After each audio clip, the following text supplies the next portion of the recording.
There's a difference between being lonely and being alone. I probably didn't learn that till I was 33, 34, right? Around the time down south. I was lonely as hell, bro. Like lonely as hell from, childhood with, just issues and things happening at home and going away to West Point at 17 and then being deployed in military and there was a lot of loneliness. And then what's funny is, all these kind of situations that were kind of, when I look back, kind of hard and challenging, where I was super lonely. I got into a community, I got home, everything was great, and had people all around me in, my late 20s and early 30s, where I could be in a party, man, just tearing it up, having a great time, being drunk or high or whatever, and doing my thing, and just job's good, everything is good, in a room full of people, a community full of people, a team full of people, a business full of people that I was running, and I was lonely as hell. I didn't feel connected to anything. So that's why I wanted to say, there's a difference between loneliness and being alone. And in my experience, just for me, man, the way I look at it, it's about connection. That's the key, that's the crux of this. And connection to yourself first. Yourself, your spirit, your spirituality, your faith, whatever that is, that takes attention for the self. To develop a relationship inside. Listen to yourself, know what you need, know what you want, know what's important to you. When you start to learn these things, I think life starts to change in a big way. At least for me it did, man. It started changing in a huge way when I started to get quiet enough. It first takes kind of courage, right? 'Cause you might have to stop doing some things you've been doing that you might like doing, that might feel good and give you a dopamine hit in the moment, but they're not really serving you. They're not really taking care of the heart. When you take that turn inward and towards the heart and truly treat yourself like someone you're responsible for, and take care. Have meetings with yourself, straight up, put it on your calendar. 20 minutes here, an hour here.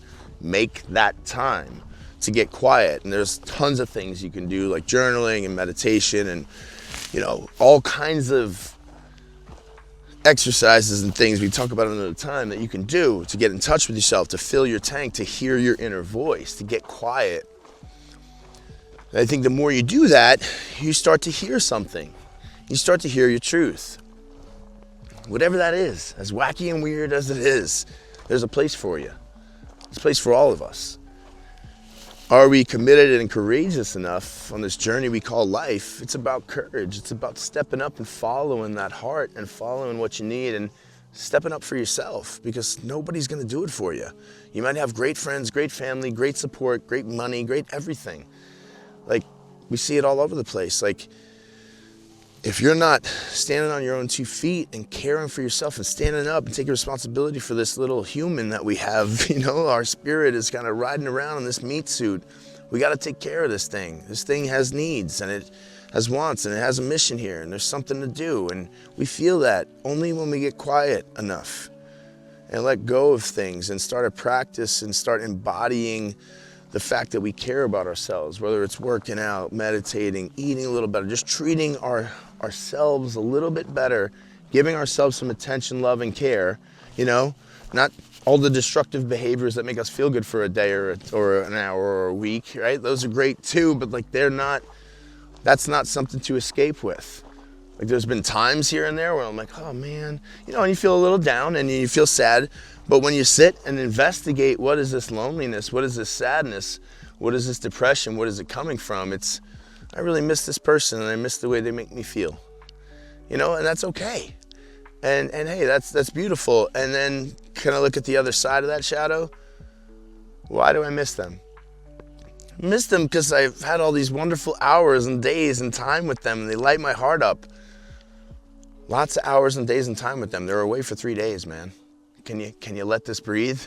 So okay, all right, yeah, I'm just a little down. My human's a little scared, a little down, a little depressed. I'm sleeping alone in the bed with the dogs, whatever it is. Like, I can kind of look at that piece of that thought, that depression, that feeling that comes in. I can look at it with love and go, yeah, it's okay to feel that, and I'll feel it for a little while. But I know what it is. It's a passing cloud, just like every other emotion. And so when I was lonely, man, I was attached to those emotions. So here's what happens in my crazy mind, and probably yours too. I'm lonely. Oh God, I'm so down. I'm so depressed. I miss everyone. I don't know how to even talk to anyone. I don't really like anyone. But I'm lonely. Why am I lonely? Well, the reality about why we're lonely is probably something along the lines of we're human. We need a hug, man. We like connection. We like to be seen. We like to be appreciated. Some of us don't know how to communicate. We don't feel comfortable. We feel awkward. We feel all, weird around people and shit. So it's like hard to make those friendships. So yeah, I'm feeling a little down because it's hard to make those friendships. So what do? Instead of recognizing that I feel sad, and it's okay to feel sad because I don't have those relationships and because maybe I lack the skills or the community to do it right now. But that's objective data. Like, we can look at that and go, all right, that's why I'm sad. That's why I'm down. Okay. But what we do is we jump to the next thing, the judge. Why am I sad? Oh, not because I'm just a human and it's okay and I need social interaction. No, that's not good enough for us. We go to the judge and go, here's why I'm sad, because I'm terrible. Because of that thing I did last week. Because of the way I acted in grade school. Because of the asshole I was in high school. And I was. I promise you I was. Like, I've judged myself for all that stuff. I was all that shit. Like, and you look back and you're like, man, this is why I'm suffering. Because of all these things I've done. And you start jumping to a conclusion like a doctor. But the reality is, man, you're actually feeling that way, and you're down because of the way you're judging yourself and the story that you're making up around of all of it. Like, we always do what we can, where we are, with what we have. It's what we've always done. And that doesn't matter. Like, maybe I don't have the skills to be kind and loving and helping in a situation.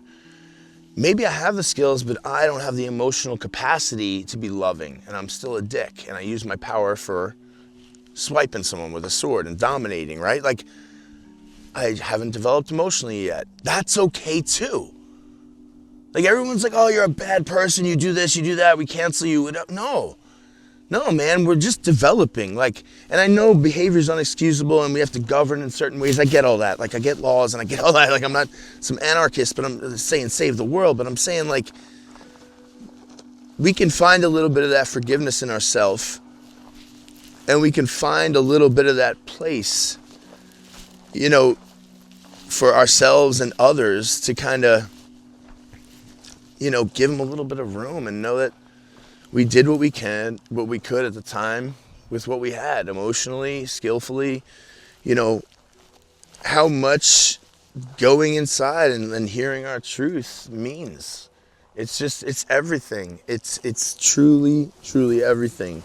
It's the root of all of my work, the root of everything I've ever done, is to shine that light, that love, that care that I say I have for everyone else, that bleeding heart I have for the people dying all over the world and being massacred and all this shit. Like, all that energy, use it. Stop complaining. Like, we can keep complaining about all the bad shit in the world, to our neighbors, to our relatives, about the news, about this way, about that way. We're pissed about... All right, well, we're not doing... If you're doing shit about that, great.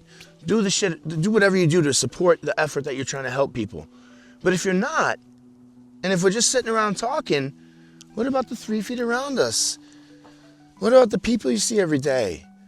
Like, are you being as kind and loving, as gentle as you can with your spouse, with your kids, with your husband, with your wife, with your parents, with the people you meet in everyday life, with the people on your team at work? Like, can you brighten their day a little bit? There are the people you can affect. That's where you're at. Accept where you're at. Don't take on the responsibility of the world and all the problems and all the issues we see. We don't have to carry that, man. It sucks. It does. But that strikes compassion in our heart. It hurts. We can take that energy, transmute it into the 3 feet around us, and show up with love, with presence, and go, I'm pissed about all this shit I can't control. I'm going to take all that energy, and I'm going to friggin' be a light for others. I'm going to light candles, man.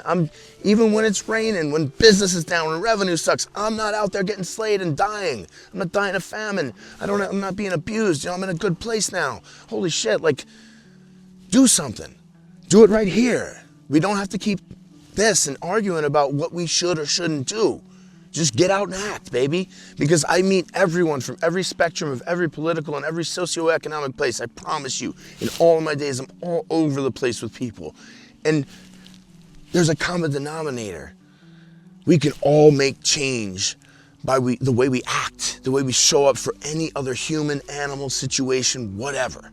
Just showing up with love and showing up with openness, I think it changes things, man. And it starts with knowing what we have inside and knowing what we need, and being able to speak that, and being able to recognize those needs that other people have, and understanding their needs are going to be way different than ours.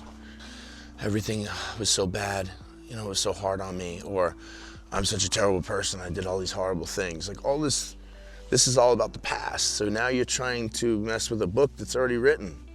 Shit's over. So what? Those are colorful turns you took and you learned. Hopefully. And some of us, it takes us 1,000 wrong turns, left turns to learn to make a right. That's okay too. That's okay. We're like flowers, man. We're not different from nature. We bloom and blossom at different rates. And that's cool. We can truly accept that. And I think the loneliness thing comes in when we think that, or when I felt that I wasn't connected. I wasn't connected, again, connected to the moment, connected to each other, connected to what I'm doing, connected to myself. Without that connection, I don't think you're ever gonna feel not alone, because you're not connected to anything. So you feel very alone. And you can truly connect to yourself, connect to what you want, connect to your heart, listen. You can connect to the world, you can connect to others, but it has to start here. And that's why I think it's such a big difference. And so now when I'm alone, I'm like, this is awesome. There he is. Hey, Falcor. Hey, buddy. So when you're alone, when I'm alone now, my God, I used to drink whiskey to go to bed for a number of years because I was afraid to be alone, bro. I was afraid to be alone. I would drink to go to sleep. That's crazy. And then in the morning, I was afraid. I was depressed at night, and I was anxious in the morning. I was afraid of what was coming. At night, I was depressed, just ashamed of what I had been that day. I was drinking all day. I was just trying to numb everything out. I wasn't truly taking a moment and going, what do I really need? Can I wipe all these substances out? Can I sit quietly? Can I go to a retreat? Can I put some time in to truly care for myself like a child, like someone I love? And now when I'm alone, oh my goodness, I'll just go meditate. I'll read a book. I'll write. I'll sit. I'll enjoy the dogs. I'll literally, man, I'm doing old person stuff at a young age. I'll go look at the leaves and the way things are happening outside, because it's a matter of disposition, I think. I'm just in a state of gratitude. And that's another thing that I'll just kind of finish with. When we're lonely, we're focusing on the negative part of the picture, the negative space, what we don't have. And that space wouldn't be filled without the negative. And so if we take our gaze, our attention towards what we do have, and start a gratitude practice, just writing a couple notes in a journal every day. Grateful for. What was I grateful for yesterday? I had 3 meals. I had 2 meals. I got to go outside. I'm getting paid. I'm alive. I'm breathing. I have water. We can start there, and we can start looking for the good, because all the old wisdom says, what you search for will arise.